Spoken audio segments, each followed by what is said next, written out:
Hjärtligt välkomna till TTIP, mer än bara frihandelsavtal? Frågetecken. Vi har den här politikerutfrågningen idag om TTIP, Transatlantic Trade and Investment Partnership som det står för. Och det förhandlas just nu mellan EU och USA. Och tillsammans så är de här blocken ungefär största blocket i världsekonomin, kan man säga. Så man håller på och förhandlar om handelsregler som ska underlätta handel. Men frågan är också, vad kostar en sånt här handelsavtal? Så det hoppas jag att vi kommer att belysa under kvällen idag. Det är väldigt tyst om det här handelsavtalet, både om TTIP men också om den lilla kusinen som heter CETA. Det är ett handelsavtal med Kanada som redan har färdigförhandlats och som är ganska likadant. Så de två handelsavtalen kommer kanske påverka våra samhällen, det politiska landskapet och vår demokrati. Så det är frågeställningar som vi kommer att ta upp idag. Vi som arrangerar det här ikväll är Jordens vänner och jag heter Ellie, jag är aktiv i Jordens vänner. ABF Malmö och stoppattip.se är medarrangörer. Jag tänkte innan vi går till panelen och till moderatorn för idag att jag tar upp några aspekter kring TTIP, kring handelsavtalet. Och vi har satt 3 ämnen för idag. Det är demokrati, det är lagstiftning och sen så är det folkhälsa och miljö. Om man som miljöorganisation som vi är liksom tänker på TTIP och hur det påverkar demokratin, så är det för det första så att förhandlingarna hålls väldigt hemligt. Som politiker så kan man knappt gå in och läsa förhandlingstexterna. Det är hemliga rum där man inte får ta med sig sina anteckningsblock, sitt papper. Man får inte ta med sig en sakkunnig som kan handelsfrågor. Och så ska man inte prata om det man läser. Nu har man kommit in i slutskedet av förhandlingarna. Det betyder att man sitter och förhandlar om sluttexterna. Var ska kommatecknen stå? Vad betyder varenda ord i en förhandlingstext? Det är väldigt juridiskt och ganska tekniskt, men kan ha väldigt stora konsekvenser för vårt sätt att styra våra samhällen. Vi som miljöorganisationer är också väldigt oroliga för att man ser ut att ge väldigt stora rättigheter, ökade rättigheter till storföretag framförallt. Man pratar mycket om en tvistlösningsmekanism, ISDS. Och den mekanismen ger företag rätten att stämma regeringar för beslut som leder till att deras vinster drabbas. Och där kan man fundera på, behövs verkligen en sån typ av lagstiftning? Och det råder olika meningar om det också. I andra länder i Europa till exempel så har jurister gått samman och är väldigt kritiska till den här aspekten. ISDS, eller det har fått ett nytt namn nu sedan några månader tillbaka. ICS, Investment Court System kallas det nu. Men det är i stort sett samma sak, att företag ska fortfarande ha rättigheten att stämma regeringar. Det har funnits i handelsavtal sedan länge, sedan minst 30-40 år tillbaka. Men antalet fall som har liksom kommit upp inför en domstol, en sån där handelsdomstol, har ökat lavinartat de senaste 10 åren ungefär. Och det är något som man förutspår också, att kommer vi att ha ett sånt ISDS-mekanism så kommer vi också se fler stämningar från företag för att lagstiftningen hindrar storföretagen i sin verksamhet. Något som man inte har hört talas om så mycket, men som vi är väldigt oroliga för också, är något som kallas för regulativt samarbete. Och nu är det en liten fråga till er. Hur många har hört talas om regulativt samarbete?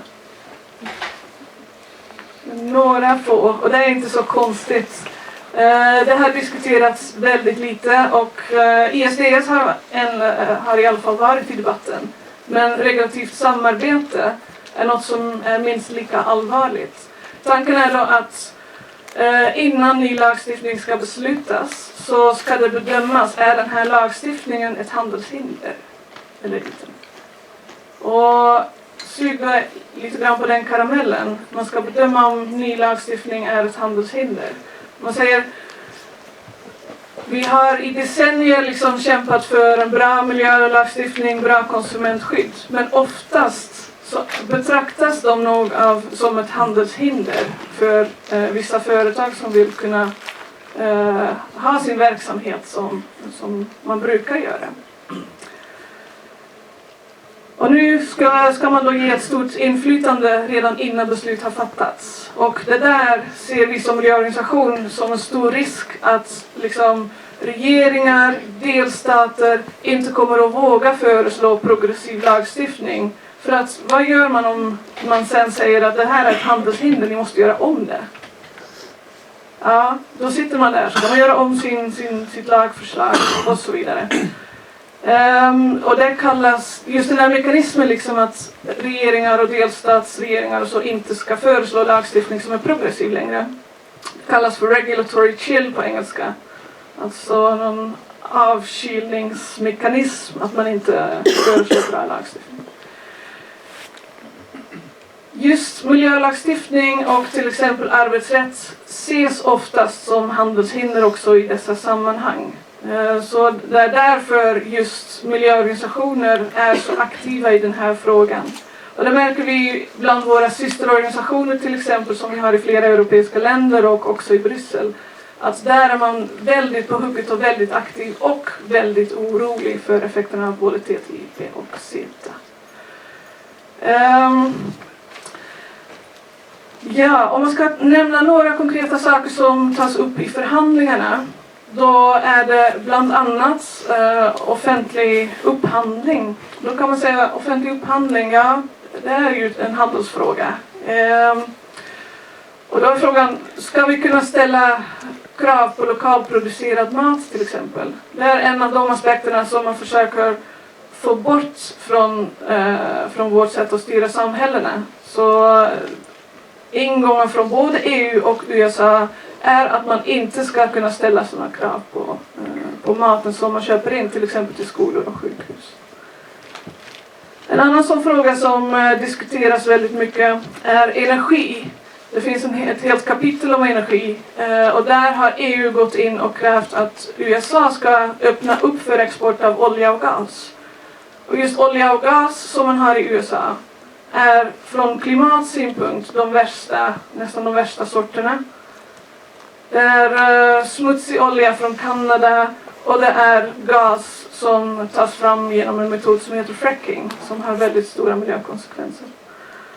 Så också där är vi väldigt oroliga. Sen finns det ett helt kapitel om, eller en stor del om kemikalier. Och där kan man se att EU och USA har helt olika sätt att lagstifta och helt olika sätt att hantera ansvar. Då har EU nämligen gått in och sagt att vi vill ha försiktighetsprincipen. Så är vi oroliga för att en viss kemikalie kan göra skada så ska vi lagstifta så att vi begränsar möjligheterna för den kemikalien att sprida sig. Bevisbördan ligger på den som producerar kemikalien och bevisa att någonting är säker. Men i USA så är det tvärtom. Där ligger bevisbördan på kontrollmyndigheten, säg USAs naturvårdsverket, och bevisa att någonting är osäker. Och man kan förstå att bevisbördan gör ganska mycket, liksom vem har resurser att faktiskt granska om kemikalierna uppfyller viss lagstiftning eller inte. Så allt i allt så finns det väldigt mycket för oss att vara oroliga för, tycker vi då. Så därav har vi ordnat den här debatten tillsammans med andra. Så jätteroligt att vi är så många här och jag hoppas att vi kommer att höra mycket mer under kvällen. Så just det, innan jag går vidare, en praktisk fråga. Det är så att vi både kommer att filma och fota. Är det någon som inte vill vara med på film eller foto? Räck upp en hand så kommer vi att undvika. Eller säg till. Där sitter fotografen. Räck upp en hand en gång till. Bra, det löser vi. Ja, med detta så ger jag ordet till moderatorn Ted. Tack så hemskt mycket.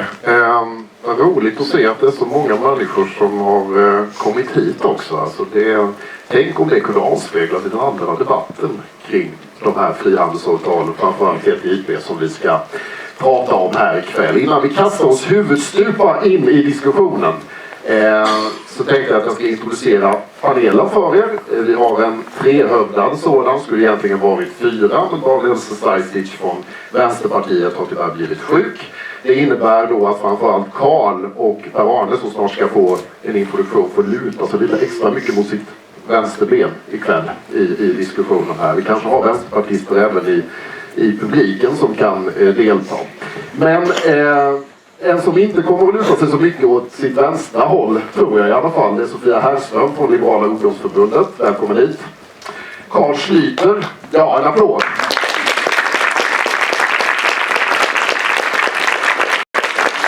Carl Schlüter är känd från EU-parlamentet men numera riksdagsledamot, Miljöpartiet.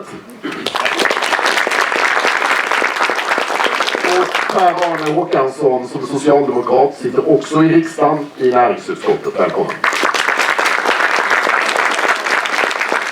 Och precis som Ellie var inne här på tidigare så kommer vi dela upp det här i 3 stycken olika block. Vi kommer att prata om demokrati, om lagstiftning där vi också då kommer in på den här mekanismen som nämndes som gör att företaget kan stämma stater. Och sen så kommer vi att prata om folkhälsa och miljö som sista och tredje och sista ämne ska jag säga. Och ni är naturligtvis hjärtligt välkomna att delta i den här diskussionen. Signalera bara tydligt för mig att ni vill ställa en fråga eller göra ett inlägg.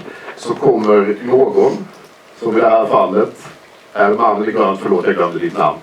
Martin kommer ut med en mikrofon och så får ni då möjlighet att ställa en fråga. Det är lite viktigt eftersom vi videofilmar det här så att allting kommer att hamna på band.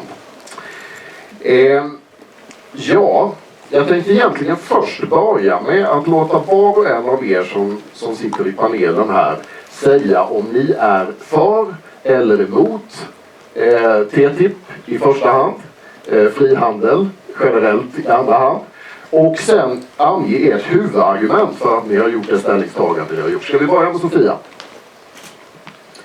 Tack! Jättekul att vara här och att intresset är så stort. Jag och Liberala ungdomsförbundet är definitivt för TTIP. Vi är definitivt för frihandel. Frihandel är principiellt viktigt för liberaler eftersom det möjliggör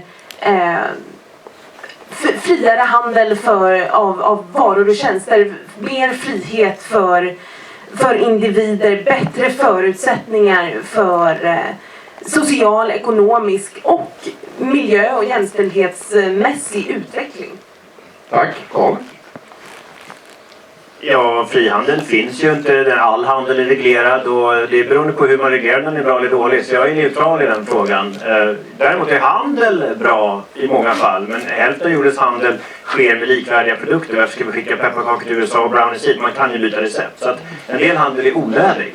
Men att handla med varandra har historiskt sett varit väldigt bra och bra för Sverige. Om vi tar TTIP specifikt. Ja, TTIP, då är det ju så att regeringen har ju kommit överens om att vi vill gärna ha TTIP och att den får inte leda till några negativa effekter på miljö, folkhälsa och arbetarrätt till exempel. Nu har vi ju förstått i och för sig att man behöver inte alltid vara överens i regeringen även om man fattar ett gemensamt beslut. Och man kan väl säga så här då, min bedömning av så som det ser ut hittills, det är att det kommer leda till negativa effekter på särskilt miljö och folkhälsa. Kanske även arbetare. Så att om man inte löser de problemen så kommer jag vara emot. Men vi får ju se vad som händer. Du ska få utveckla det sen, Per-Arne. Ja, när det gäller frihandel så är jag för frihandel utifrån principen. Sen är det självklart att handeln behöver vara reglerad i olika sammanhang, men frihandel som utgångspunkt, det är ju viktigt att jobba för, och det har också socialdemokratin gjort sedan vi bildades en gång i slutet på 1800-talet. Sen när det gäller frågan om TTIP så vill jag också säga så att det bygger på att det verkligen blir utifrån de förutsättningarna, mänskliga rättigheter, miljö och hälsa, att man liksom tar utgångspunkten för det och att man hela tiden sätter människan före marknaden och kapitalet, så att säga, människans behov. Och det är ju själva utgångspunkten.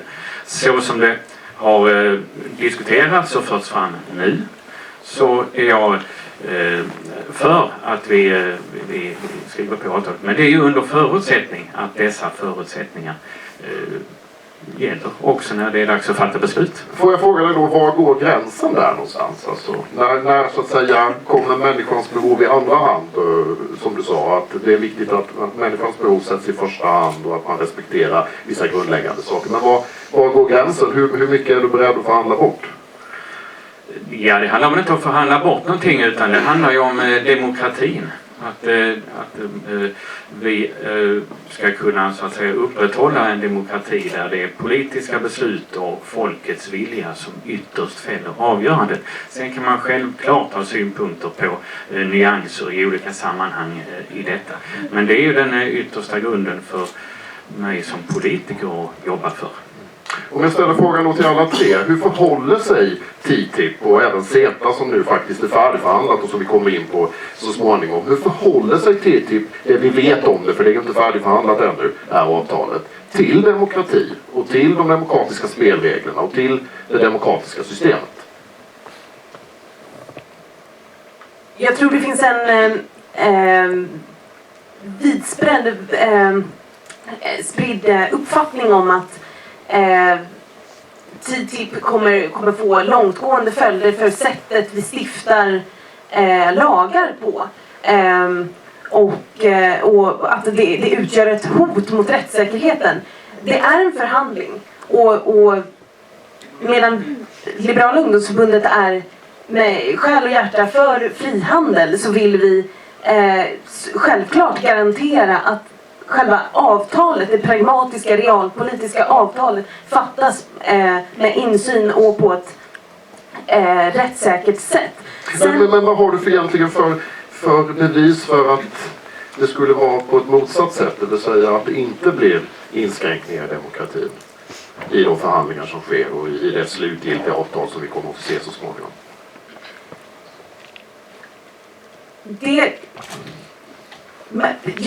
Kommissionen har gått längre än vad man har gjort förut för att öppna för insyn. Det finns mycket att göra på den punkten. Och det där ytterst handlar om är en harmonisering av regleringar och inte ändringar i lagstiftningen. Syftet är inte att ge endera parten möjlighet att ändra i den andres lagstiftning. Sen finns det alltid en risk både i USA och i EU att särintressen får ett oproportionerligt stort inflytande. Men det är risker som redan finns idag. Och därför måste vi i alla lägen garantera att lagar stiftas på ett rättssäkert sätt. Men det är ett kärnvärde som vi måste garantera i vilket fall som helst. Så det vi vill, det är att sträva efter ett så rent avtal som möjligt som garanterar frihandel. Utan demokratiska inskränkningar då? Utan demokratiska inskränkningar. Men jag ser inte främst den motsättningen. Även om jag förstår att andra gör det. Carl, ser du den motsättningen? Alltså vad jag tror att vi måste hålla i minne här är att det här är ju en helt... Hör ni mig nu? Det här är en helt ny sorts avtal. Jag brukar alltid när jag pratar om TTIP ha med mig några av de gammaldags avtalen. Sveriges avtal med Madagaskar eller Sveriges avtal med Kina till exempel. I princip inom våra gamla avtal är mer än 30 sidor. Det brukar vara mellan 8 och 22 ungefär. Och då säger man att vi ska inte diskriminera andra och vi ska handla fritt. Men man har ingen som helst avsikt att hålla på och påverka varandras lagstiftning. Men det finns den här domstolen. Den finns alla de här, men den blir knappt använd eftersom det finns väldigt lite att bygga på. De nya avtalen, CETA-avtalet i den version, jag har inte läst den allra sista nu som är det här nya kapitlet, men innan dess var det 1634 sidor. Och flera hundra av dem är hur många ton räkor man ska ha tullfritt och hur många oskalade, skalade, kokta och okokta och allt det där. Va? Men de första 400-500 sidorna, det är detaljerat beskrivet hur företag ska påverka vår lagstiftning, vilka rättigheter man har som investerare i de olika länderna, hur licensavgifter får ges, hur man ska ha möjlighet att ifrågasätta lagstiftning som man tycker påverkar handel och rutiner för det. Och det är enormt omfattande, så det här handlar inte om frihandel, det här handlar om extremt reglerad handel. 2000 sidor regler. Och om det finns i CETA, kan man tänka sig att man kopierar det? Ja, det är hela syftet. Om man tittar på, det finns 3 av den här nya sorters avtal som pågår nu. Det är TPP som också är färdigförhandlat med USA och andra sidan Stilla havet. Sen är det CETA, EU-Kanada. Sen är det TTIP, EU-USA. Finns det dessutom TISA som är ett ämnesbegränsat avtal. Alla de här nya avtalen är helt nya. Att man går in och petar exakt hur man ska komma överens om hur vi ska acceptera varandras regler. Det är det som är nytt med avtalen. Det är inte frihandel längre. Det är detaljerad överstatlig reglering. Alla som säger att de här avtalen inte lagstiftar har rätt. Men de ger företag särskilda vägar. Jag kommer att beskriva det i detalj sen. Hur man ska kunna påverka lagstiftning. Och det är som du menar på då en tydlig demokratisk inskränkning. Det behöver inte vara om man gör det på rätt sätt. Men som det ser ut nu. Till exempel kapitel 15 CETA-avtalet fytosanitära standarder. Det är hur alltså mat, livsmedel och sånt. Då står det uttryckligen att en panel bestående av företag och tjänstemän ska granska all existerande lagstiftning, inte bara ny, existerande lagstiftning, peka ut om de tycker att de största handelshindren finns och sen ska man initiera processer för att försöka ta bort de här handelshindren. Och det står att länder får om de vill bjuda in forskare, miljöorganisationer och sånt. Men det ska alltså vara ett organ med syfte att granska allting ur handelsperspektiv. Och jag vet många lagstiftningar på EU-nivå som jag håller på att fatta där vi tog jättesvåra hänsyn mellan olika intressen. Och det känns lite grann som att nu ska allt drivas upp och undersökas igen utifrån företagens synpunkt. Och det är ett demokratiskt problem. Skulle du köpa det om man så att säga tog in experter för att bedöma det också utifrån andra aspekter än de rent affärsmässiga? Alltså det känns ju lite som varför ska man gå igenom all lagstiftning igen? Jag tycker istället borde man i de här avtalen komma överens om det som är frihandel. Ta bort tullar. Det är okontroversiellt i Sverige. Det tycker alla partier, tror även vänstern. Det är klart, olivoljetullen på 1 euro per kilo är ju kanske känslig i andra länder, men inte i Sverige. Men det är bara 0,01% tillväxtökning om man tar bort varenda tull om USA. Den andra biten är kanske att företagen tvärtom istället för att granska all lagstiftning väljer ut de 100 lagstiftningar som de tycker är mest onödiga och påverkar handeln mest. Och så granskar man just dem, inte lämnar allt öppet på bordet. Så massa ändringar kan smyga igenom under radarn genom regulativa samverkanskommittéer och genom ett lagstiftningsförfarande på EU-nivå. Där det är en massa expertkommittéer, de debatteras aldrig. Ni får inte ut dagordningar, det finns ingen offentlighet på dem. På pappret finns det en offentlighet, men papperna finns inte, därför finns det inte någon offentlighet. Så jag menar, det är offentligt, men det är inte offentligt därför att du kan inte efterfråga papperna. Så att, och då är det så att en allt större del av lagstiftningens detaljer hamnar där nere. De kommer aldrig diskuteras. De bara rassar igenom riksdagen. Hur många i riksdagen läste EUs regelverk som vi nyligen röstade om kring vågar och mätinstrument? Ingen. Ja, så att det finns massor med sådana lagstiftningar som liksom smyger under radarn. Ja.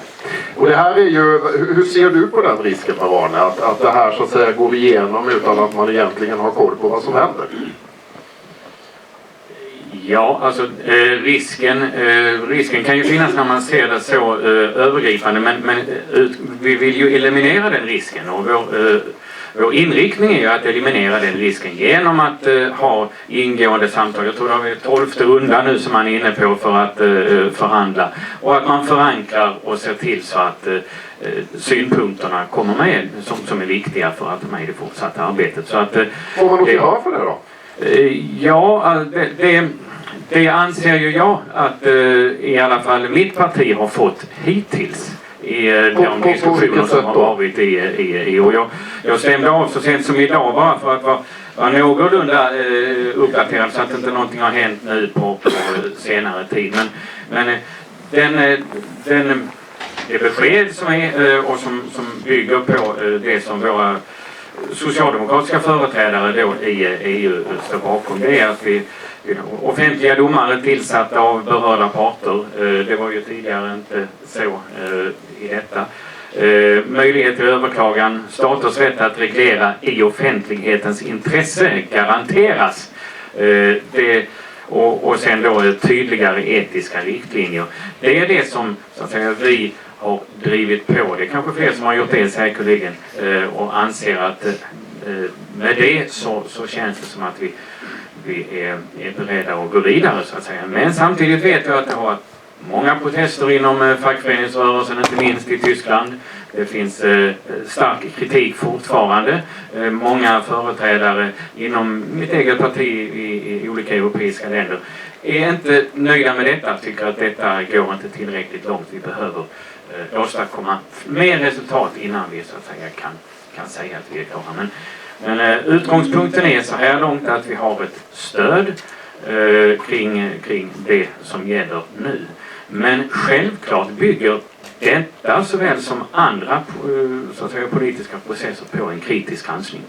Och jag som själv har jobbat i detta huset, det var många år sedan nu som journalist, det var ingen arbetet då på den tiden,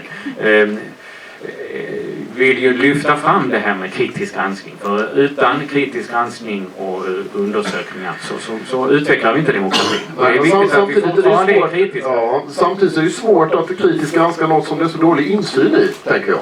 Alltså hur ser ni på det? Alltså, för det är något som Ellie tog upp här som jag förstår att ni också har kritiska synpunkter på alla tre, va? Vad skulle behövas göras i det avseendet?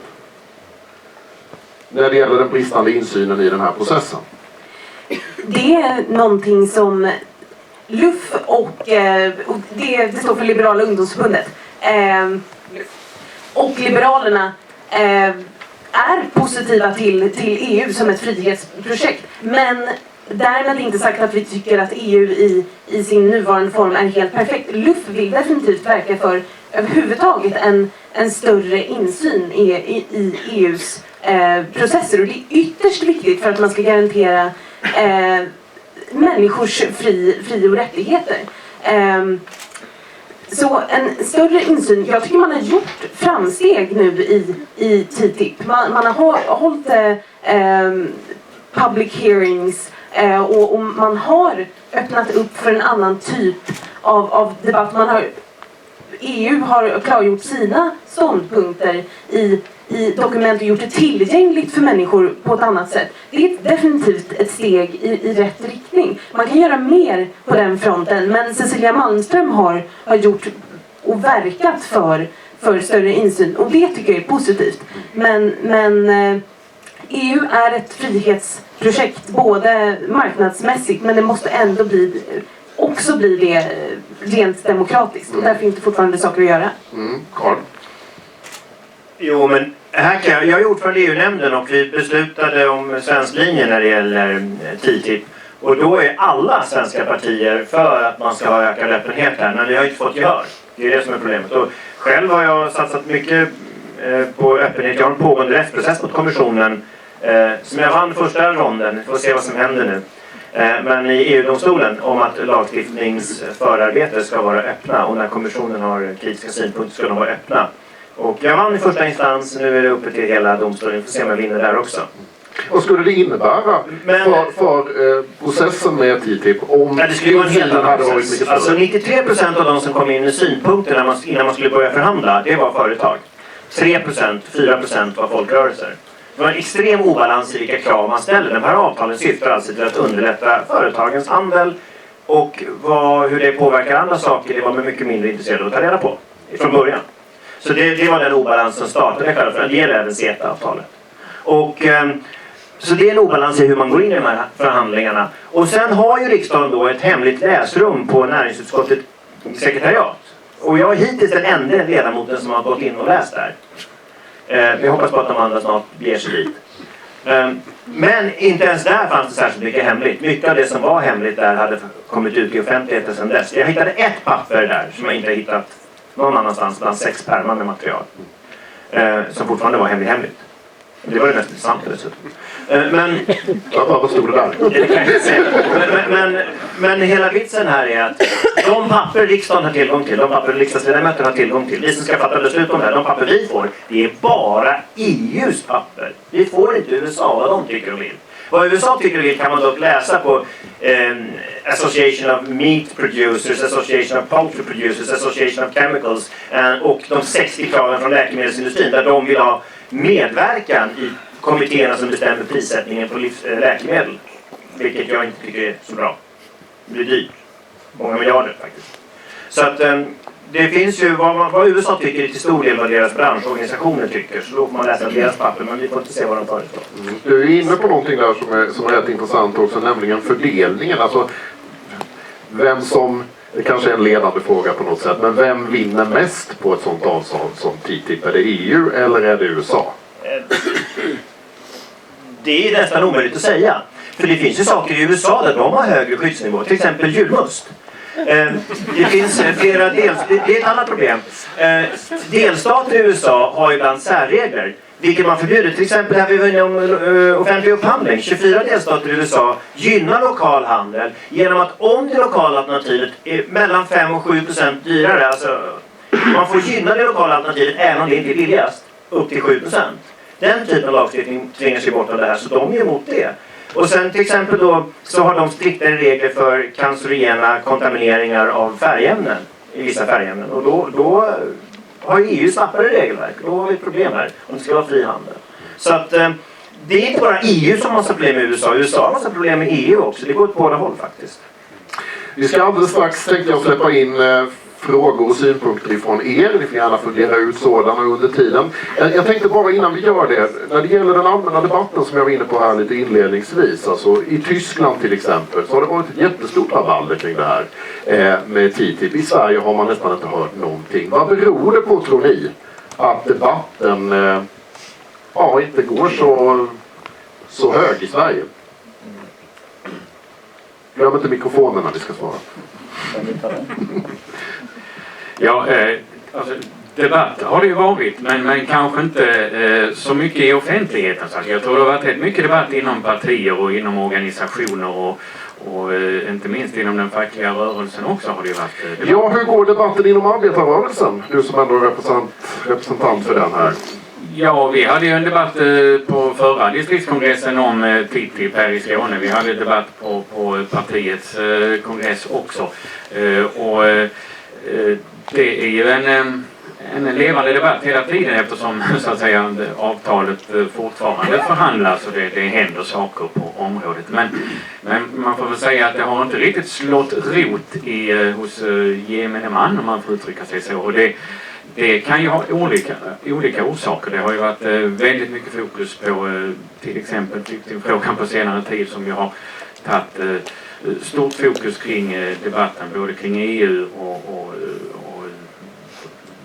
uppehållit ländernas företrädare. Men om vi säger så här då, vad skulle TTIP innebära för Sverige?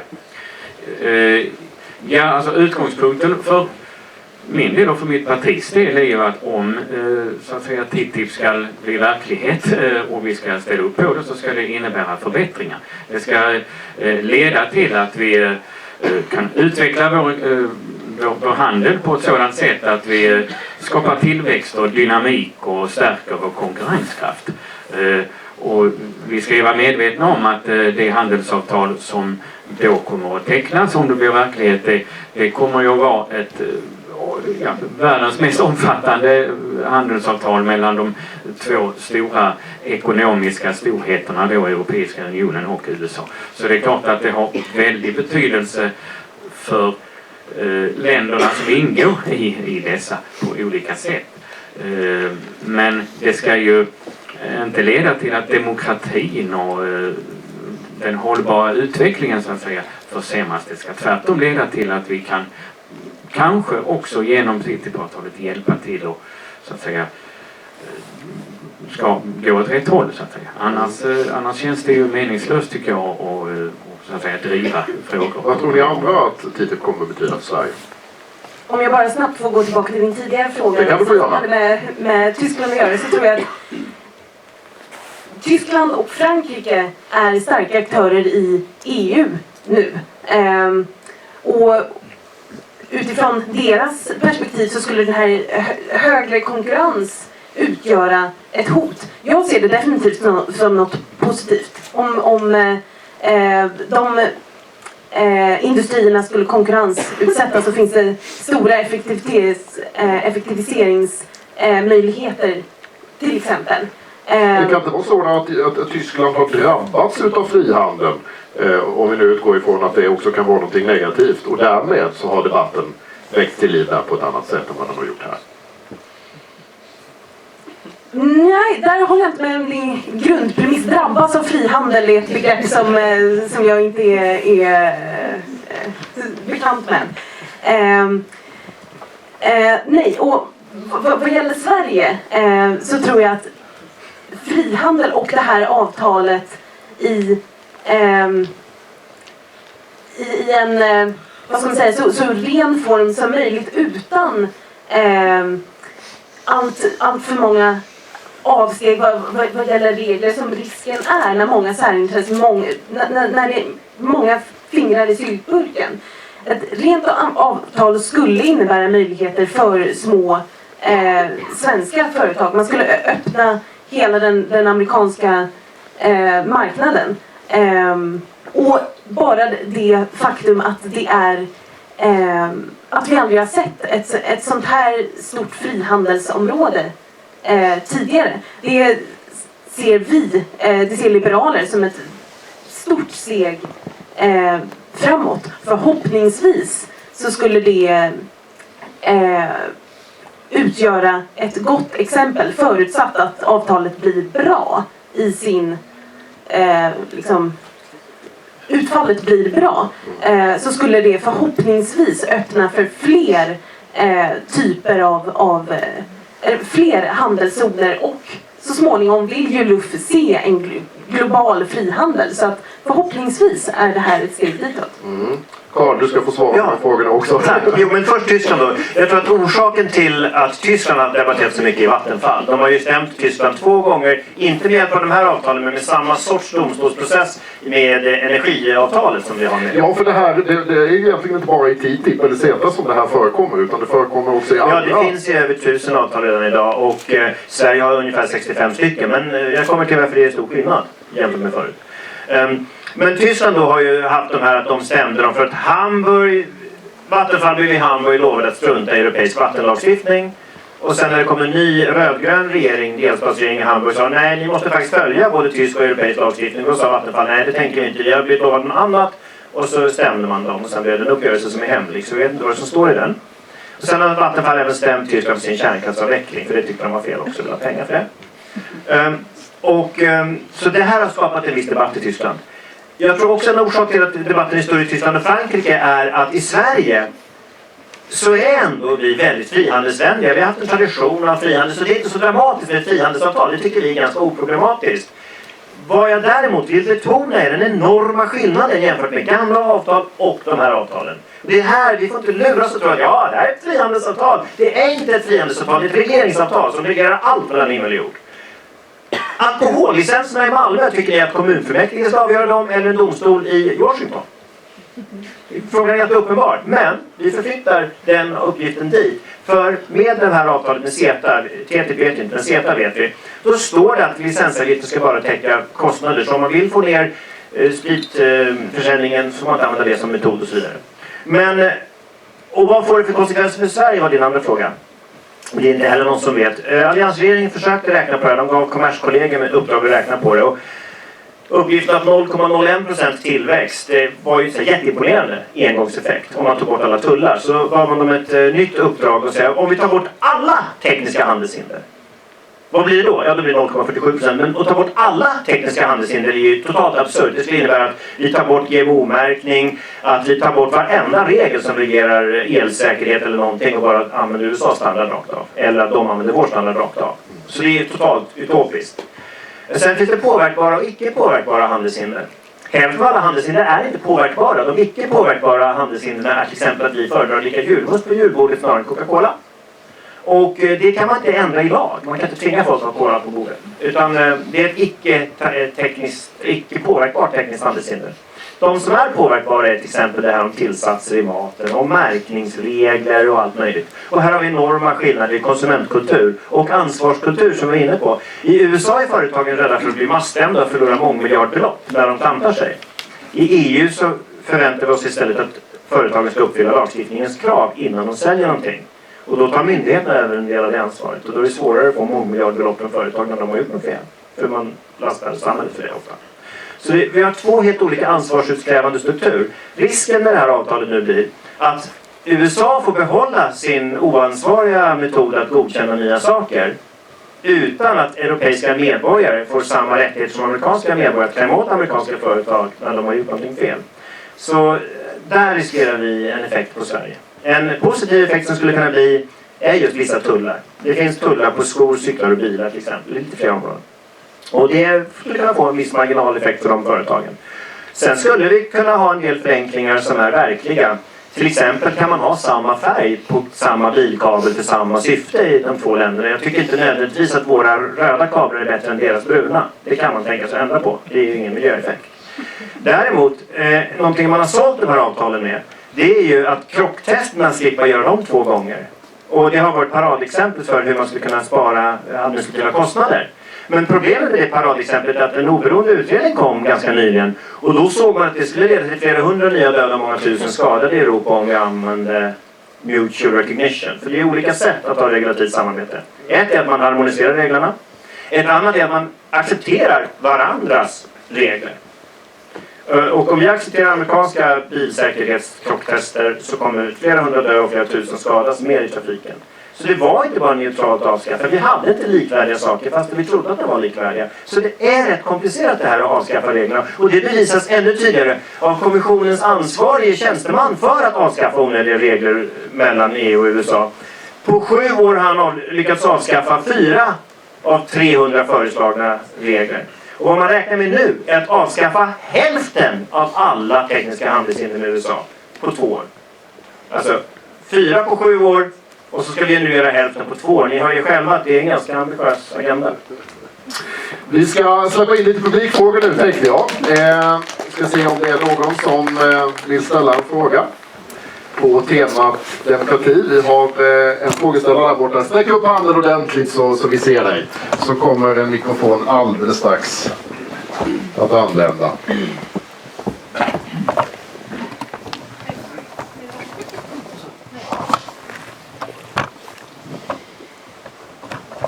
Varsågod.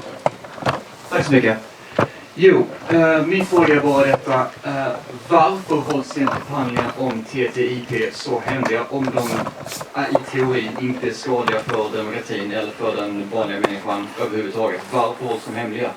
Ja, det är verkligen en bra fråga. Vill du svara på det? Är det någon som vet? Ja, varsågod. Alltså man får titta på historien hur de här avtalen har förhandlats historiskt. Och då har det varit diplomater och diplomatvärlden har alltid varit väldigt sluten. Så den administrativa traditionen inom OECD har varit hemlighet. Och sen är man nu plötsligt 2000-talet och det finns massa krav på öppenhet och då känner man att det här var något konstigt. För att orsaken till att man inte vill gå ut med den här positionen i förväg är att man inte vill ha prestigeförluster och kunna säga att det här vi vann förhandlingen, ni förlorade förhandlingen. Så att argumenten emot är egentligen prestige och tradition. Då kan man ju tycka normalt sett. Och just det, förhandlingsflexibilitet brukar man hävda att om jag har sagt att jag ska driva någonting offentligt då är det svårare för mig att ändra det. Men jag tycker det är kopplat till prestige. Så egentligen är argumenten för hemligheten väldigt svaga, tycker jag. Jämfört med de fantastiska argument för, nämligen om de här förhandlarna sitter där och förhandlar. Och så tänker de att legitima krav. För det är allt bra. Om ni läser så kommer ni se här får man ha regulativ frihet och man får göra precis som staten vill och man får lagstifta för miljö, djur och människor och all gud och allt moder. Och så finns det ett litet ord som alltid finns där som står legitimate interests. Legitima intressen. Och vad är ett legitimt intresse? Det är det som har 1600 sidor uppklara. Den som är intresserad av legitima intressen brukar tolkas i de här handelsavtalen. Den kan gå till OECDs jurisprudens och titta på hur man hittills har tolkat vad som är legitimt intresse och inte. Kan du säga något sammanfattningsvis om det? Alltså vad är ett legitimt intresse? Nej, det är jättesvårt. Men ett legitimt intresse som är legitimt, det är om vi har bevisat att folk dör av en kemikalie och att det finns en alternativ kemikalie som fyller samma funktion. Då är det ett legitimt intresse att förbjuda den. Notera upp bevisbördan. Och det kommer vi till så småningom här. Vi ska ta någon fråga till. Då tar vi där bak efter mikrofonen. Eller här. Ja, just det. Precis. Så. Är inte det typ, alltså det är just det vi pratade nu om, legitima förbud av kemikalier. Är inte det typ så REACH funkar idag, alltså EUs kemikalielagstiftning? Man måste ju då också bevisa att det här är farligt, annars får man inte förbjuda det. Ja. Ja, det här med bevisbördan är ju ganska intressant. Vi kan väl försöka reda ut det. Hur ligger det till? Ska du ta det, Carl? Alltså, nu ska jag inte börja fråga med REACH. För jag var chefsförhandlare för de gröna i det. Det är 666 i lagstiftning. Jag ägnade 4 år av mitt liv åt den. Men jag kan försöka sammanfatta det så enkelt som möjligt. REACH inför en jätteny bra tradition. Vi använder ungefär 100 000 kemikalier i Europa idag. Ungefär 30 000 av dem omfattas av REACH. Det vill säga de tillverkas av ett företag eller importeras av ett företag i mer än 1 ton per år i EU. Det är de 30 000 mest använda kemikalierna som det täcks. För alla de här med olika tidsgränser, den sista är nu nästa år. Om man vill sälja de här, beroende på hur mycket man säljer. Om man vill sälja en stor volym, 1000 ton eller mer, då måste man ta reda på massor med grejer om de här kemikalierna innan man får sälja dem. Om du säljer 100 ton, 10 ton så är det mindre och mindre datakrav. Så i princip ställer vi alltså en börda på företagen att ta reda på vad 70 sekunder mer de prackar på oss. Så vi får reda på mer. Det är jättebra för tillväxt, miljö och hälsa. Företag vet mer om kemikalier och köper och det är jättebra för alla. Väldigt bra lagstiftning.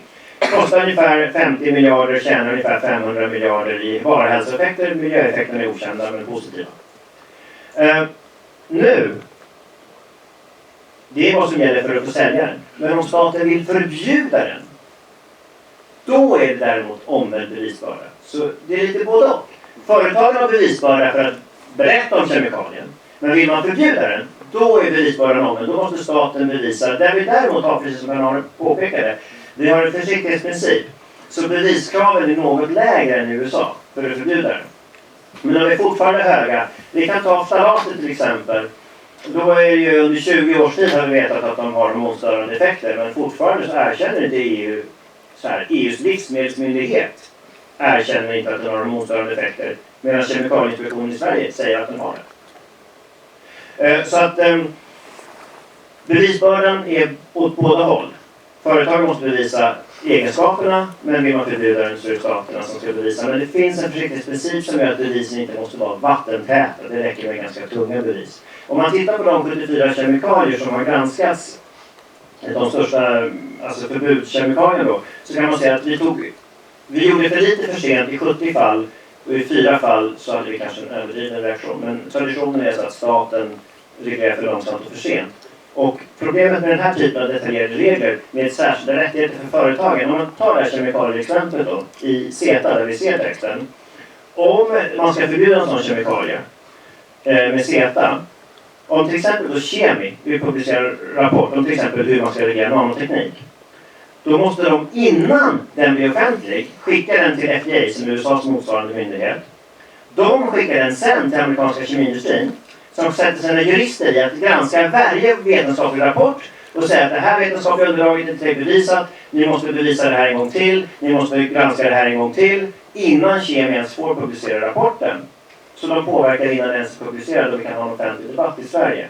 Det är alltså en möjlighet för företagen att påverka innan vi ens har startat vår offentlig debatt. För precis som Sofia säger, det här ändrar inte hur vi sen stiftar lagar och regler i Sverige. Det är fortfarande regeringen som gör en proposition, det är fortfarande riksdagen som röstar. Det ändras inte. Men själva grundarbetet och vilka grejer som kan komma upp till att bli lag, det påverkas. Mm. Vi ska skilja på här med 2 frågeställare. Jag tänker att vi tar till på just det här blocket om demokrati. Då är det först kvinnan där uppe och sen har vi en frågeställare här inne också. Vi är inne och pratar väldigt mycket om så här tekniska delar av det här avtalet just nu, känner jag. Men jag undrar, om man tittar mer övergripande på utvecklingen med den globala uppvärmningen, så hade vi ju ett FN-toppmöte i Paris nu i höstas där man kom fram till att man ska hålla den globala uppvärmningen under 2 grader, och vi är ju inte alls på väg att lyckas med det om man tittar på hur ekonomin fungerar, hur utsläppen stiger och så vidare. Och jag undrar då varför det känns prioriterat att ge ännu mer möjlighet för företag från alla möjliga sektorer, inklusive fossila bränsleindustrin som är extremt resursstark redan som det är nu, att få ett ännu större inflytande över lagstiftning och över vilka beslut som fattas och hur man ska tillvarata resurser och så vidare. För att i alla fall upplever jag att det är väldigt tydligt att de här företagen har helt andra ekonomiska resurser och tillgångar att påverka lagstiftarna än vad folkrörelser exempelvis har, och att det finns en väldig maktobalans där. Så då undrar jag, varför känns det intressant just nu? Och om ni upplever att detta inte är en risk så får ni gärna förklara hur ni tänker kring det. Jag vill Linda. Ja, tack. Jag tror ibland det finns en tendens att se regleringar och förbud som det enda sättet att attackera vissa miljöproblem. Liberala ungdomsförbundet ser också att marknadslösningar och ökad konkurrens är ett sätt att ta steg framåt också på miljöområdet. Du kan ha rätt i att de är mer resursstarka och har därmed har större förutsättningar att påverka. Men det är inte syftet. Det må vara en följd som kan komma av det, men det är någonting som man i så fall måste förebygga. Men fri marknad måste prioriteras, särskilt nu, för att vi ska få en ökad tillväxt, fler jobb, en mer konkurrensutsatt marknad, så att det blir större effektivisering, att det kommer fler alternativ, och för att späda på innovationer som kan innebära framsteg, som kommer innebära framsteg på miljöområdet också. Så att Vad finns det egentligen som tyder på att det skulle gå just i den riktningen? Att det skulle motverka den globala uppvärmningen, att det skulle liksom leda till att ny teknik som är mindre fossilberoende tas fram. Vad finns det som tyder på det, att TTIP skulle leda fram till det? Frihandel skulle leda till det, är vår övertygelse. Just för att man i en marknadsekonomi hanterar hushållen med resurser på ett bättre sätt. Därmed inte sagt att det är det enda sättet att hantera särskilt klimatförändringar och koldioxidutsläpp på. Liberala ungdomsförbundet vill till exempel ha en koldioxidskatt. Det är någonting som man då kombinerar med de här marknads... Så någon form av reglering måste finnas också. Vad säger ni andra om det här? Där har ni exempelvis. Alltså, hur kan man motverka en utveckling som är dålig för miljön och klimatet genom att också förespråka frihandel? Ja, alltså det finns ju ingen annan väg framåt om vi vill nå resultat. Och det handlar ju om det ansvar vi har som politiska företrädare, och det kanske ansvar var och en medborgare också har att vara en aktiv konsument och försöka liksom, så långt som möjligt dela med sig av kunskaper som vi har. Och det är klart att den hållbara utvecklingen är ju ett övergripande mål. Och det är ju en del av EUs målarbete, och det är en del av Sveriges målarbete, och det är också en del av det arbete som alla länder ställer sig bakom i prisen. Kan man ha synpunkter på om det skulle vara mer långtgående och så. Men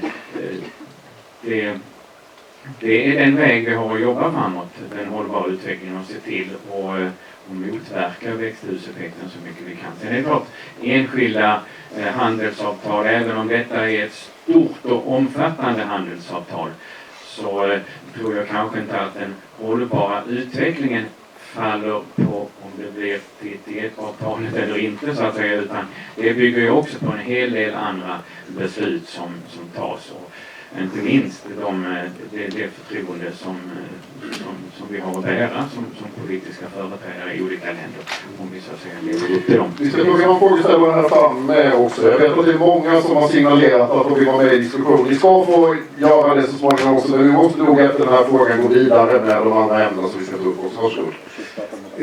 Jag skulle vilja fråga när jag gäller demokratin i... Ja, det hörs. Ja, demokratin som jag upplever var det här som har sagts, så kommer jag bara att konstatera att det går stick i stäv med allt som har med hållbar utveckling. För att det går inte ihop. Det behövs ett system. Det andra och viktiga i sammanhanget här, det är att de säger all lagstiftning på miljö och arbetarskydd, arbetsfrågor och så vidare, det ska alltså således bli sådant nu att nu ska det vara handelshinder. Jaha. Vad har då 100 års arbete från arbetarrörelsen ska det alltså strykas ett streck över det?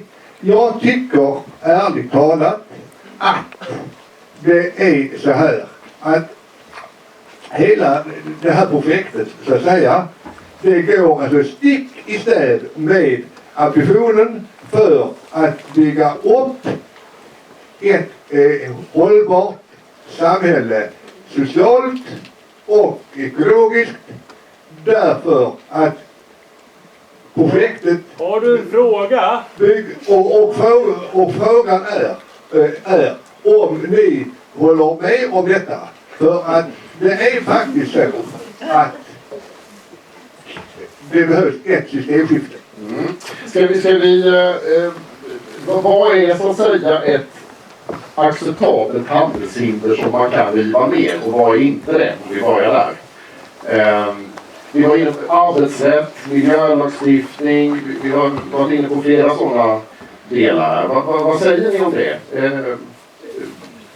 Ska vi börja med dig, Sofia? Ja, för att besvara din fråga så håller jag inte med dig om... Men det finns inte en risk här att man tar bort, så att säga, viktiga regleringar, viktiga lagar, viktiga överenskommelser som man under väldigt lång tid har arbetat upp när man, så att säga, vill riva bort handelshinder? Det som det här avtalet innefattar nu är ju tydligare definitioner på vad som får utgöra handelshinder. Och de är snävare än vad de har gjort förut. Och det tycker jag är något positivt med det här förslaget. Tidigare har det varit ännu mindre insyn i hur företag kan ifrågasätta handelshinder. Konflikter har fortfarande uppstått. Men det har funnits mindre insyn och det har inte funnits samma typ av definitioner. Liberala ungdomsförbundet ser att det kanske främst i miljöfrågor finns ett behov av regleringar. Vad det gäller miljöfrågor och djurskydd till exempel. Och det är inte någonting som man på lösa grunder ska riva ner. Att riva ner lagstiftning är det ingen som kommer ha befogenhet att göra. Men det finns ibland, och det finns en risk särskilt för stater att agera protektionistiskt, och det är något man måste undvika, att ge extra favör åt inhemska företag, och det är den typen av övertramp som man framförallt vill vill undvika. Och sen ni har varit om det här med handelshinder. Vad så att säga, vad går smärtgränsen för er? Vad är handelshinder som är värda att riva bort och vad kan man inte ta bort som ett led utav frihandel? Ja, alltså, om man inte ska ta bort det är ju ungefär 110 000 sidor lagstiftning. Jag tror inte jag ska repetera de här. Men alltså det finns ju regler där man har en likvärdig standard som inte påverkar miljö och arbetarrätt och sånt. Som till exempel kabelfärger. Det är sånt som är något sånt. Men som svar på din fråga om jag håller med eller inte. Alltså, Miljöpartiets politik är att försöka se till att inget av det som jag varnar för här händer. Min personliga åsikt är att det här avtalet har som syfte att se till att allt detta som jag är rädd för händer. Och därför så tror jag att det blir precis den effekt som du säger. Men jag arbetar varje dag för att det inte ska bli så. Utan att regeringen ska få rätt att det här blir ett jättebra avtal som vi alla kan vara glada över. Men det jag har sett hittills från CETA-avtalet, från liknande förhandlingar, det är att det inte så det kommer bli. Och det är en väldigt stor oro jag har.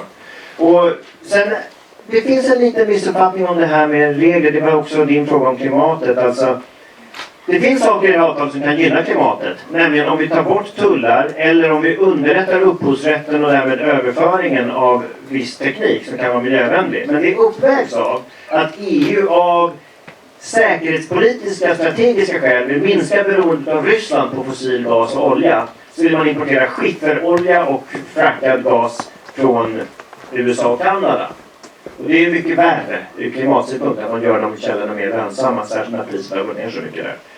Så det motvägs. Samma sak med upphovsrätten. Den kan underlätta överföring av teknik, men den kan också bli så extrem att man låser fast gammal teknik. Så den kan slå åt båda håll.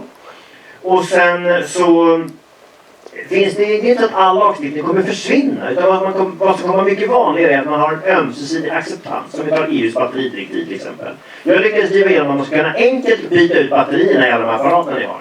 Paddor och sånt. Det är superdyrt idag. Men från och med 2017 så ska det bli enklare och billigare att byta de batterierna. USA har inte den lagstiftningen.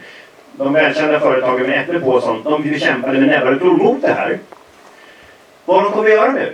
Inte att ta bort EUs batteriregler. Men man kommer att acceptera amerikanska telefoner för de har samma elsäkerhetskrav ungefär. Vi godkänner dem. De har samma kemikalieregler för vad de får innehålla, inte ungefär som EU. Så vi godkänner. Och de har samma batteriregler ungefär. Vi godkänner. Tror ni då att Apple-företaget kommer att sälja en enda telefon med lätt utbytbart batteri i Europa? Nej, vår lagstiftning är kvar, men det kommer inte tillämpas för att man kommer att använda amerikanska regler här. Det är det som är faran. Inte att vår lagstiftning försvinner, utan att det blir relevant. Hur ser du på, vi börjar med frågeställarens fråga och sen gå in på det här med handelshinder. Vad så att säga, hur du definierar det och vad du tycker att smärtgränsen går? Ja, jag tror jag nämnde det också i början att när det gäller mänskliga rättigheter, det kan vara föreningsrätt, fackföreningsrätt, arbetsrättsfrågor och så är det självklart att de ska ju inte försämras utan det ska ju förbättras om vi jobbar framåt för en hållbar utveckling. Och skulle det leda till att den här typen av viktiga rättigheter för mänskligheten, så att säga, för demokratin inte så att säga tillgodoses på ett bra sätt, då kan vi inte ställa upp på den här typen av avtal, självklart.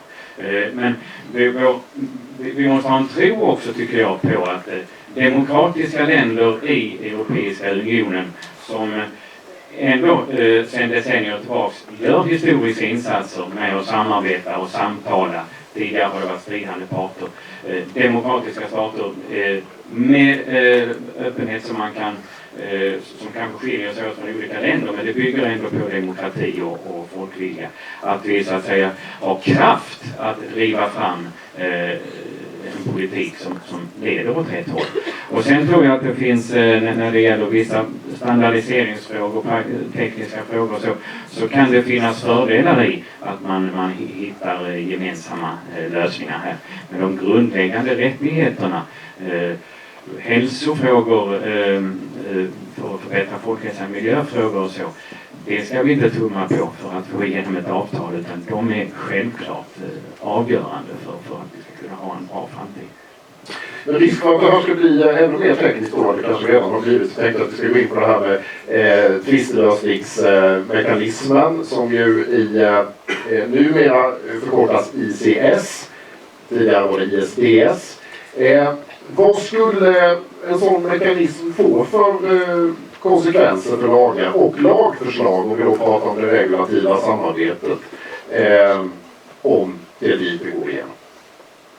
Vad blir konsekvenserna utav en sån mekanism är frågan. Där vi börjar. Här har ni. Vi pratade om folkhälsan och miljön, ja. Och vi var inne på det lite grann tidigare också. Det har ju funnits en del kritiska synpunkter på antibiotikaanvändning till exempel hos djur. Vad är det som ska gälla där? Och där Sverige ligger bra till i internationell jämförelse och där bör vi kunna så att säga sätta nivå. Det finns en lång rad frågor när det handlar just om förhållningssätt kring kemikalielagstiftningar och annat som vi som självklart är viktiga att värna. Sen är det klart återigen så handlar det om att vi ska inte äventyra djursäkerhet och människors hälsa självklart för att vi ska få igenom ett avtal. Det ska vara redskapen framåt för att driva politiken. I de avtal som redan finns så har det ju varit en del uppmärksammade fall där företag har stämt stater. Och vad är det för erfarenheter man kan dra av de fall och de erfarenheterna som de fallen har fört med sig? Vi börjar även där. Ja alltså, och det är väl en reflektion man kan ha på detta och det är ju hur juridiken griper tag i politiken kan man säga. Och är ju en del, precis som att man självklart har rätt att driva processer och så, och det är en del av det öppna samhället, så är det ju någonting som man får ha med sig. Och jag vill nog inte påstå att det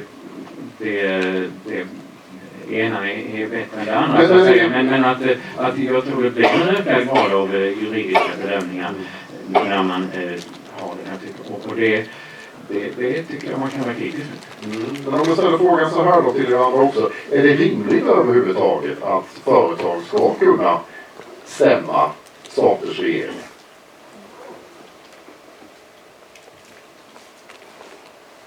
Ja, när det har skett övertramp från och till exempel stater har kränkt äganderätten så tycker jag att det ska kunna ske. Men det måste ske på ett rättssäkert sätt. En av de stora skillnaderna i TTIP jämfört med tidigare avtal är ju att man eller Cecilia Malmström vill skapa en institution för det här med domare som fattar besluten, att det ska finnas möjlighet att överklaga samt det som jag nämnde förut att definitionen av vad på vilka grunder företag kan stämma stater ska vara smala och väl definierade. Vad tycker du själv? Vilka grunder är rimliga för ett företag att stämma en stat på? Vad skulle kunna vara ett sådant fall som man faktiskt kan acceptera att ett företag stämmer en stat? Även om det i fallet EU-USA kanske faller sig lite otroligt att det skulle ske. Så om en stat går in och tar över för det som företaget äger, då är det en kränkning av äganderätten och det ska inte vara okej. Men processen måste vara rättssäker och det är därför som jag tycker att ICS då, det nya förslaget är en förbättring mot tidigare eftersom den är tydligare, mer rättssäker. Carl, vad tycker du om just den här mekanismen? Alltså vad ser du för risker med den? Oavsett om det är den gamla formen eller den här nya ICS. Men helt klart, den här nya ICS, förut var det så att domarna tjänade mer pengar om det var fler rättsfall. Och det är klart att det kan ju påverka om de beslutar att ge företagen rätt eller inte. Så det var ju superdåligt. Dessutom fanns det ingen möjlighet för tredje part att ge sig in i det här. Det var superdåligt. Allt var väldigt hemligt. Det var superdåligt. Nu så åtgärdar man just de här 3 sakerna. Det vill säga att det är inte längre hemligt. Man kan gå in och påverka som tredje part. Och domarna tjänar inte mer pengar ju fler rättsfall det blir. Så det är klara förbättringar. Det ska man erkänna. Men... ja, alltså, vi har ju lärt oss när man gick i skolan att alla ska vara lika inför lagen. Är det inte själva grundidén då att det finns domstolar där bara en part kan använda? Det är inte folk som kan stämma företag som har inte gjort vad de har lovat. Det är inte stater som kan stämma företag som har gjort vad de har lovat. Utan det kan bara vara så att företag stämmer stater eller kommuner eller landsting för vad de inte har gjort. Det är ju själva grundfelet är att vi bryter mot principen om att alla ska vara lika inför lagen. Det är som är grundfelet med den här typen av domstolar. Sen om man tittar historiskt då. Så ungefär 30% av fallen vinner företagen. Och oftast får de då pengar i kompensation. I 40% av fallen vinner staterna, företagen hade fel. Och i 30% är det förhandlad lösning. Och där vet aldrig hur det har gått. Men oftast har ju företaget fått någonting, annars är det ingen förhandling. Så man kan säga att 60% av fallen så får företagen ut någonting. Det intressanta är de här 40% där de faktiskt förlorar. Ibland får de ut någonting ändå. Ett bra sätt är äganderätten till sitt varumärke. I USA och Australien har väldigt dåligt avtal. Så ett cigarettbolag satte upp ett kontor i Sydostasien istället. I ett annat land. Hongkong eller Singapore. Ja. Och där har de mycket bättre avtal med Australien. Och så stämde de Australien. För Australien tvingade på reklamfria paket. Inga varumärken, inga logotyper, ingenting annat än bara varningstexter och sådär. Och vad det är för cigaretter står i ett neutralt typsnitt. Och då sa företagen, nej, ni konfiskerar våran rätt att använda vårat varumärke. För det är en av de här grunderna man kan ha när man konfiskerar egendom. Det kan vara både fast och i form av upphovsrätt eller ägande. Och de förlorade. Och de visste hela tiden att de skulle förlora. Men i och med att de startade den här processen så har Nya Zeeland inte infört samma regelverk. Och Irland och Storbritannien som ville göra samma sak har väntat i flera år. Så fast när företaget visste att de skulle förlora så gjorde de det ändå. För då har de försenat lagstiftningen i 3 andra länder under flera år. Så att även när företaget förlorar kan de ibland vinna. Det är liksom jag vinner varje gång grej. Hur ska man då förhindra att den här mekanismen existerar? För det låter på dig som att du också är emot den typen av möjligheter för företag att kunna stämma stater. Eller? Ja, alltså det ur en demokratisk synpunkt och så känns det ju främmande att, så att säga, storföretag spelar ut länder mot varandra.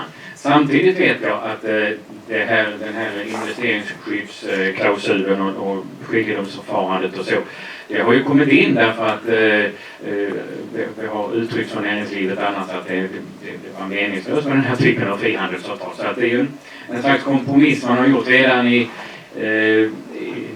för länge sedan när man införde det, så att säga, och det har ju levt för det mesta utan problematik. Men det har ju funnits vissa då. Vi relaterar till det här med Philip Morris i Australien och det finns en del andra exempel också där det ju har utnyttjats. Jag förstår jag det rätt? Alltså, du tycker att det är liksom, riskerna är lite överdrivna, eller?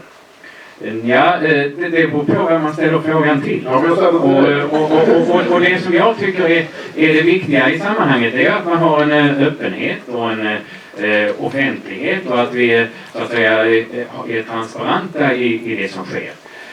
Och det får vi ju genom stabila demokratier.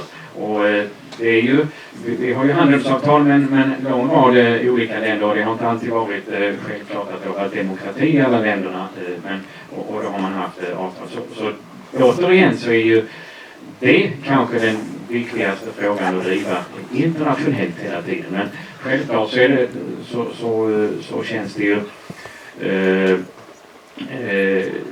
känns det främmande för många, tror jag, att man liksom ska leva under de premisserna. Men det finns förklaringar och det är inte alltid så att verkligheten är svart eller vit. Det var ungefär det jag ville säga. Okej, då ställer vi in några frågor. Då ska vi se här. Vi kan ta här framme till att börja med. Så går vi bakåt, sakta men säkert.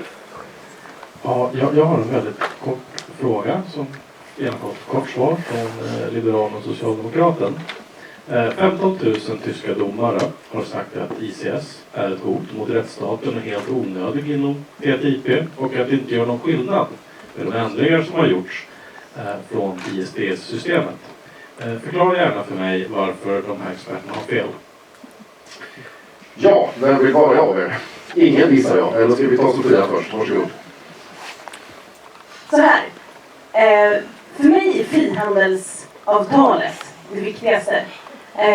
Jag förstår poängen med att skydda investerare i de fall som stater kan göra övertramp. Det är så långt. Men systemet är långt ifrån perfekt. Det är inte främst mina principiella skäl för att tycka att det finns en poäng med ICS. Det är just att skydda investerare. Sen tycker jag definitivt man ska att systemet behöver reformeras och förbättras ytterligare så att den här typen av missbruk av systemet inte sker. Jag ser att det finns en poäng, men för mig så är det faktum att man öppnar marknaden viktigare. Så för mig står och faller inte avtalet med ICS. Du ställer den frågan till mig som är en socialdemokrat av traditionellt snitt, och jag skulle nog vilja säga att det är självklart att människan står över marknaden så att säga, och människovärdet står över. Och vi har inom socialdemokratin varit med och tagit fram och jobbat fram i EU så här långt. Det bygger på förbättringar jämfört med hur ISDS var tidigare. Sen är det kanske inte optimalt, och jag säger inte att experterna har fel, utan jag säger att vi får syna korten igen innan det är dags att fatta beslut och se hur förhandlingarna har gått.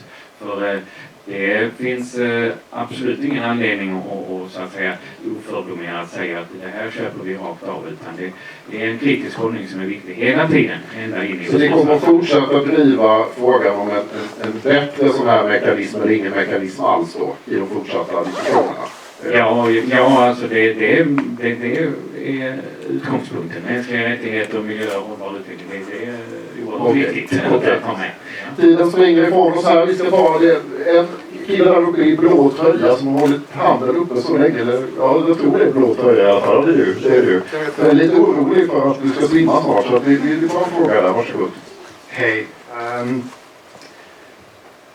Jag tror det för de flesta är rätt svårt att bedöma en sån här ISDS-mekanism.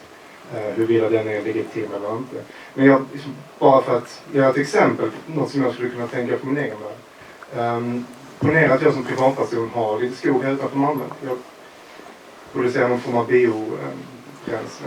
Om Malmö stad och Malmö kommun skulle gå in och avverka min skog, då kan ju jag stämma Malmö kommun. Vilket jag har full legitim rätt att göra. Del av äganderätten. Men liknande situation skulle kunna uppstå om jag som mitt svenska företag har skog i USA, det utvecklat biobränsle. Om en amerikansk kommun eller en delstat går in och avverkar min skog, då tycker jag det är rätt naturligt för mig att kunna stämma dem och försöka få någon form av ersättning. Utan en sån här klausul, som igen är rätt svårt för mig att bedöma. Hur skulle en sån process kunna se ut? Karl Hummar, som om du har svaret. Ja, men du har ju rätt. Det är det jag tycker är så bisarrt med de här avtalen. Kom ihåg, vi ska alltså avskaffa minst hälften av alla tekniska handelshinder. Det vill säga så här. Vi litar jättemycket på alla era myndigheter att de har gjort reglerna rätt.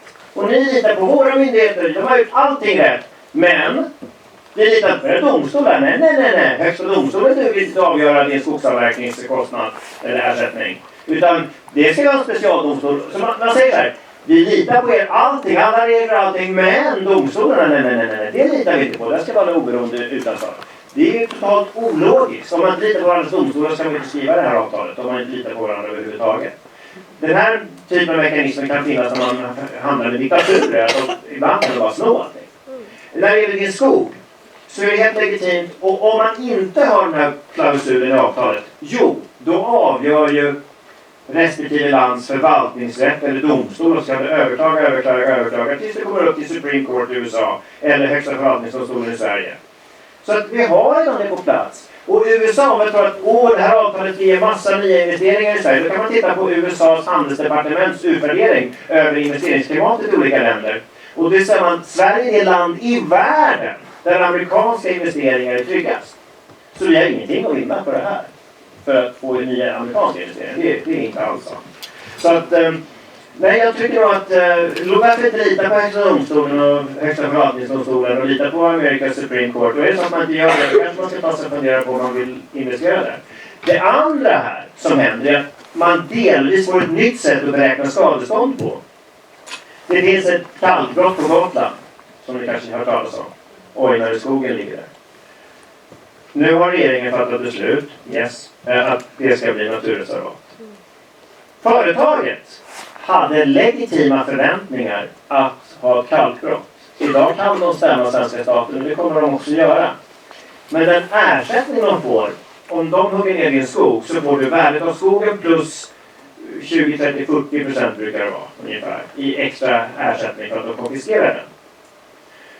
Samma sak här, om de köpte marken för 1 miljard så kanske de får 1,5 miljard. Och det tycker jag är rimligt. De trodde något annat och vi tar det från dem mot deras vilja. Då ska de få värdet plus lite plåster på såren. Men det sätt som ICS kommer beräkna värdet, då tänker de så här. Du kommer säga då att nej, men det här hade jag tänkt skulle bli det världens mest effektiva biobränslefabrik här. Så jag vill ha tänkta försäljningsvinster är 25 miljarder så jag vill inte ha 1 miljard utan jag vill ha 25. Det här skulle bli världens bästa kalkbrott i 25 år. Jag vill ha det fulla värdet av all kalk jag skulle ha fått härifrån. Inte vad jag har betalt för marken. Och det är det här att man inte bara ändrar på vem som bestämmer utan man också ändrar på hur man tolkar av vad ersättningen ska bli. Nu har klockan passerat 8. Jag kan trösta er som har räckt upp handen länge om att det kommer att vara ett mingel efteråt här. Som jag tror kanske möjligen att Ellie kan berätta något kort om också innan vi slutar. Men eftersom jag har sagt att just den här delen ska vara avslutad klockan 8 så vill jag att ni tackar paneldeltagarna och också er själva med en stor applåd. Och vi ska försöka minglet kommer att äga rum här utanför. Alldeles i anslutning till lokalen. Passa på då att ställa frågor till de 3 som har varit här i politikerpanelen. Ellie, sista ordet går till dig. Varsågod. Ja, det blir som sagt mingel här ute. Vi har en liten present som vi kommer att ge till paneldeltagarna. Det är Malmögjord choklad med Fairtrade-märkt ingredienser i alla fall. Och ni andra får jättegärna vara där uppe och mingla. Är ni intresserade av att bli engagerade i den här frågan för att det behövs verkligen egentligen så skriv upp er på olika listor som ligger där ute. Så, så hör vi av oss med mer information och så vidare. Med detta, tack en gång till och tack för att ni var med.